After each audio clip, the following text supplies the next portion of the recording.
Well, hello. Come right on in. You're at Father Fish. Nice to have you with us. Hello. Jerry. Goodness sakes. Let me get a little better. Father Fish. Happy to see you. Hey, I just heard about you, and I love what you do. Here's one thing that I knew I was a fan. When I knew I was a fan, you were live the other night, and somebody asked you advice on a certain fish, and you went on to create an entire documentary within your live stream. I was like, bro, that could be a video, and it was so good. I've done some videos. Yeah, I've done that. I've done some videos like clipping out some of those. I call it story time. Mm-hmm. When I get into a rant on something, I'll clip it out and post it as a video. Well, definitely should, because a lot of those things I'm like, the problem with live videos, and the biggest problem with live videos, is some of the best conversations happen. So when you know you're in a really good conversation, clip it and post that by itself. Absolutely. Couldn't agree more. And then the other thing is, and I know this is something you can't deal with, but I'm small enough I can still keep up with the chat. And I try to keep it chat driven. I'm sure that's impossible for you. No, I mean, even though the chat, the problem with me, and I'll tell you right now, what is your first name? Or I'll call you Father Fish. No, let's not ruin it. I'll call you Father Fish. Thank you. I'll call you Pops for short.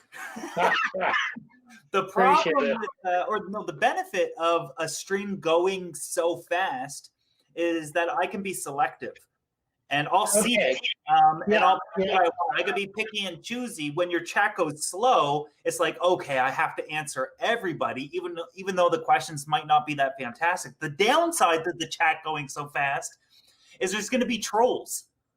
And, name callers and stuff. And I don't have it in me. I haven't matured enough to let it go every time. So sometimes I'll engage. Yeah, I have had a few. Sometimes they catch me off guard. But sometimes I just knock them off the channel. If it's vulgar or hateful or some other absolutely outrageous thing, I'll just knock it off the channel when I see it. But that's why I've got somebody up here normally looking at the chat. Moderating it, keeping me posted. And that's working out pretty well. The thing about social media, Pops, is 100 people can tell you how great you are, but it's that one person that says something negative that it's hard to shake off. And it ruins your day. And the minute you get past that and you can focus back on the positive is pretty much the same moment you'll become successful. And I don't mean by numbers, I just mean you successfully had a good, healthy live stream, is if you can ignore it. Yeah. Well, I'm 80 years old. You're 80? I'm 80 years old. No shit. Pardon my French, but it deserved it. Listen, I thought you might have been early 60s and you could turn gray a little younger, and That's funny. 80. I've learned to deal with a lot of this. I've had a lot of hate directed at me throughout my life, and it doesn't affect me so much anymore.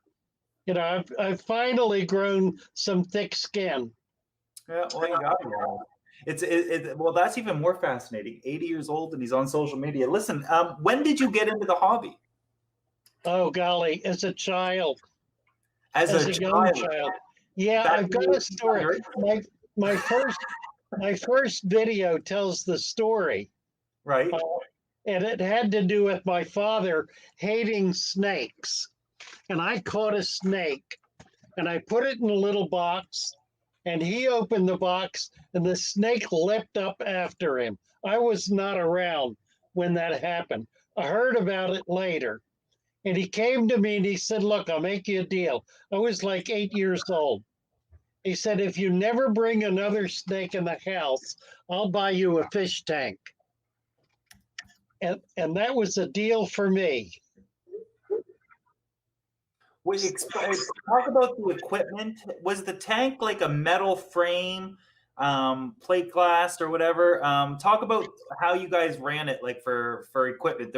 Maybe there was no heaters, or Yeah, we years did ago. have an air pump. Actually, we had a little piston air pump, and then later we got a silent giant little air pump. The light was, I think this was in like the early 1950s. So we had a stainless steel tank. It was a 20-gallon tank with a slate bottom. We had a reflector, a metal reflector that had a 25-watt light bulb in it, incandescent bulb, no heater. We had a little plastic box filter with sand and floss in it that sat down in the tank, and then this piston pump drove air into the filter. We had sand on the bottom, about 2 inches deep, and we had plants, mollies, guppies. What else? Mollies, guppies, and neons, I think, were our first fish. So have you kept fish consistently since then? Pretty much. A lot of the time I was in college, I had a different career. I was a missionary, a Christian missionary for about 25 years. What got you into that? My father. Your father. My father was a pastor. He worked with deaf people. His parents were deaf, and he went into the ministry to help them and their friends. So I followed him in that ministry. But I always had fish tanks. Always had one or two. Whenever I had a chance, I would have a fish room or a group of tanks. I finally retired in about 85 and started setting up fish rooms. So I've been doing fish seriously now for about 35 years. That's insane. What do you think? Do you think that I'll have fish at 80 years old? You betcha. Do you think that I'll still be able to be a YouTuber at 80? By then you'll figure out how to keep them.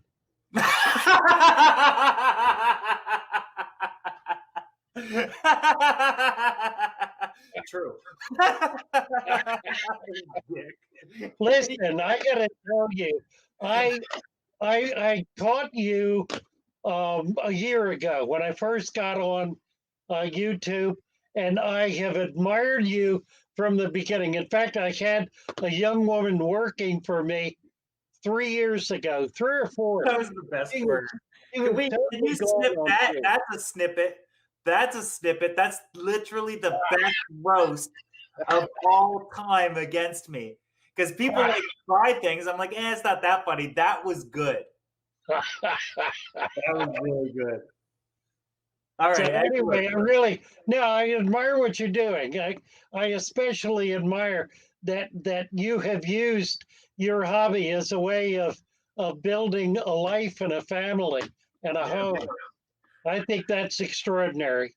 Well, it was never always the case. When I first got on YouTube, that was like almost 12, 13 years ago, there was no way to monetize. There was no ads. There was no revenue for the average person. So it was never a goal of mine. And to be honest with you, it took me 3 years to get 25 subscribers. Wow. Yeah. So the early years were very, very different then. Oh, absolutely. As opposed to today. Today is monetarily driven a lot of the time for a lot of bigger YouTubers. I mean, and the amount of money they make, and I know because I've done it, is astronomically ridiculous. They make more money in 1 month than the average person makes in a year. That's it's insane. Crazy. It's crazy. Wow. Do you think it's possible, like on the fishtube, do you think it's possible to get there anymore? At one point, I would have told you no 5 years ago, 4 years ago, but One of the things that I know that I've had an impact on was showing people what's possible in aquariums and how big you can get and how successful. And I know a lot of people that's built their channels based off of how I make videos, and they try to replicate them, et cetera, and they get some popularity off them. I don't think it's too late. I think that YouTube might become full circle, whereas people are going to be more attracted to the original channels and people that are being original than the average person that's, doing what Joey did and acting like Joey, and the energy and the yelling at the camera, et cetera, et cetera. Because the whole pick up your camera and look at it, I started that. Well, that's not true. Really? Fish tanks did it. But I made it into a vlog where multiple shots and angles, etc., music. I brought that to the aquarium hobby. And then people ran with it and did way better. I can't compete with like 20-year-olds and whatnot. They know what's trending and what's not. All I can do is try to be engaging, but also drop knowledge. So every once in a while, I have to remind everybody that I'm where I'm at, because I know what I'm doing. So I got to do a knowledge-based video, and I got to do something incredibly educational, etc. But do I think that it's too late for everybody? No, I think that we're going to come full circle where people want originality again. And they're going to want to watch somebody for a very specific reason, because of the way they film or the way they talk or what they know, as opposed to what's entertaining me and what's exciting and fun right now. And I think that time is like within the next couple of years. That's good news. That's exciting. I just started my YouTube channel 1 year ago, September last year, and Lucas gave me a shout out. Lucas Brett? In October of last year, and that got me to 1,000. No way. Okay. Absolutely. And I'm approaching 5,000 now. But it's been a slog. It's not been, jumping ahead. Well, one thing you got to look at, Pops, is this. Have you ever been in a room with 5,000 people? Yeah, actually I have. It's a stadium. So a stadium of people have said to you, I want to see more. Huh. So my the biggest milestone I ever achieved, and it brought me to tears, was 1,000 subscribers. Wow. Not 100,000 and not 1 million. When I hit 1 million subscribers, I was laying in bed all alone at 3 o'clock in the morning. I went online to see what would happen and see if nobody cared. Isn't that interesting? But that first 1,000 was like, I could not fathom the idea that 1,000 people wanted to see more. So when you're doing yourself and you're growing slow, just remember what you do have. And the problem is like so many people look up to the big channels and they see those numbers, but they don't see, like, it doesn't matter what they have, it's what you have. Yeah. You have viewers that love you that probably hate me, and or like, and I mean, you have like 50 years of experience. Right. You just have to find a way to put that onto video that's in your own way, but don't change. I think that what you're doing right now, it might not feel like it's working for you right now, but in like a year or two, I think you'll explode. And here's the best part. Yeah. I'm always right. I don't talk about anything I don't know anything about. I'm always right. And I'm attracted to things that I know are going to that I know are passionate and come from a real place and come from the heart. Well, thank you. Yeah. Because I can play the game. I'm really good at playing the game. Like, I'll make a fun video where I'm excited and happy. I got to down like 3 Red Bulls before I do it. I've noticed that. Oh, you're running toward the camera. Yeah. Totally fired up. Yeah, I'm gonna have an aneurysm soon. Yeah, really. Yeah, But I've tried to maintain a genuine openness and honesty, reality, and be as engaging as I can. But I do vlogs. I don't do edited videos. I've got a guy working with me now who's 23 and full of himself and understands techno inside and out. So I'm starting to get better product. why don't we get together on a video at some point? That would be And we'll fabulous. collab on something where I'll put real effort into it. The past little while, I'll admit I haven't been working as hard or has been as passionate about my videos as I was 2 years ago. But I mean, after 12, 13 years of Yeah, I hear you. myself, it can become a little monotonous. Well, and- I'm all about deep substrate. okay. So if that's something you're open to, it's something you're not doing, I think. I don't think I'm not doing it because here's the problem. With what comes with like a larger channel is the influence that comes with it. And if I advise people to do deep sand beds or deep substrates, there's a lot of potential issues that could happen with deep sand substrates that the average beginner hobbyist isn't going to be able to cope with. Like the anaerobic conditions are great, but once nitrogen gas starts being released or it ages by 6 months to a year. You really need to follow some of my videos. I deal with all those issues. They're going to do everything I do. Not everybody, but a lot of them are going to. Like I have to be worried about what fish I'm going to get next because they're It's going going to to impact the market. Yeah, I hear you. I got fish farms from Thailand and all over the world messaging me like, "What are you keeping next so we can get ready and prepare?" Wow. Yeah. I don't begin to understand that level of concern and impact. But I must say, I strongly promote people setting up a dirted tank using Walstad's method, and I've refined it to overcome some problems. We're at 100%. I've got probably 1,000 people doing it. I have a shop, and I promote it to all new people who come in. So I've got about 1,000 people doing it, and they're all flamingly successful. Well, I think that could be our the video that we do. Maybe we Love to do it. Love to do it. That would be great fun. But when you call it the Walstad method, yet you've manipulated to the point where you're going to make it work for you, is it still the Walstad method? Certainly not. No, you're absolutely correct. I just did a series of 3 videos. The first was a review of Walstad. The second was, here are 2 of the main issues left over from Walstad and how I deal with them.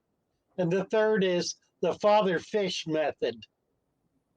So yeah, my method is not hers. I do things she does not do or did not do when she wrote the book 20 years ago. Right. Yeah, she's developed and changed as well. But the 2 critical issues, basically the ones you talked about. The primary one she left unresolved is how do you deal with the anaerobics? And I have a solution for that. And the other was how do you make this last longer than a year? And I've got a solution for that. Yeah, I think that all of that is fascinating and interesting. It's bringing it to the masses, and I think I can help with that. Fabulous. I love it.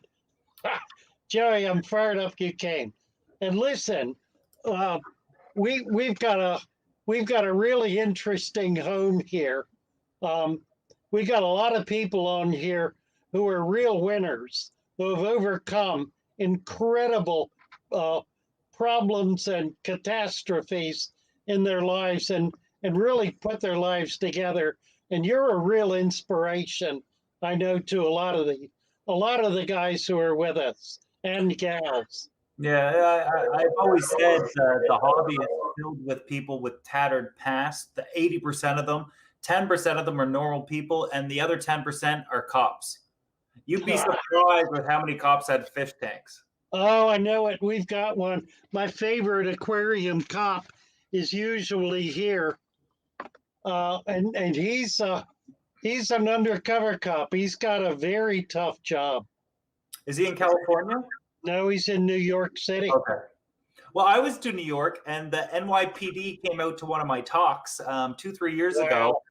Yeah, I thought I was in trouble. I thought I was in trouble.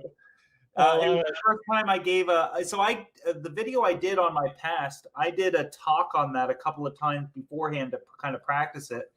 And Brooklyn, New York was the first time I talked about it. I broke down. I was crying. I was like, okay, I can't talk about that. The video is sugar-coated. I don't talk about a lot of stuff and what I've been through and what I've seen and, where I'm supposed to be right now. But the NYPD showed up and they're like, you are such a positive impact. We would love for you to be able to talk to the youths and guide them, et cetera, et cetera. And, I've done some things with them since then, and mostly in conference calls, and I've dropped by the one of their stations a couple of times. But ultimately, the message that I was able to give to them was just be a little more compassionate with the youth, because you don't know what's going on at home. Right. And you live, because you're a police officer, odds are you live a normal life, and you don't know what it's like to not want to go home. Yeah.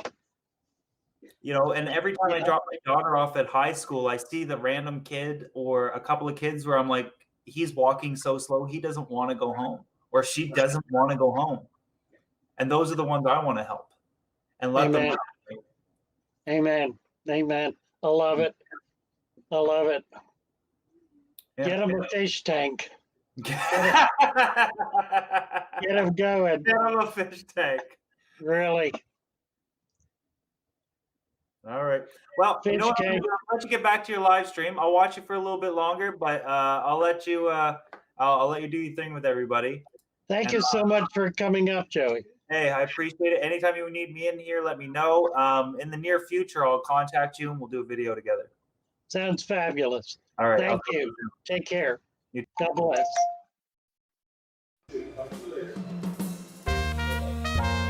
Well, I hope you found something you've never seen before. Have a great day.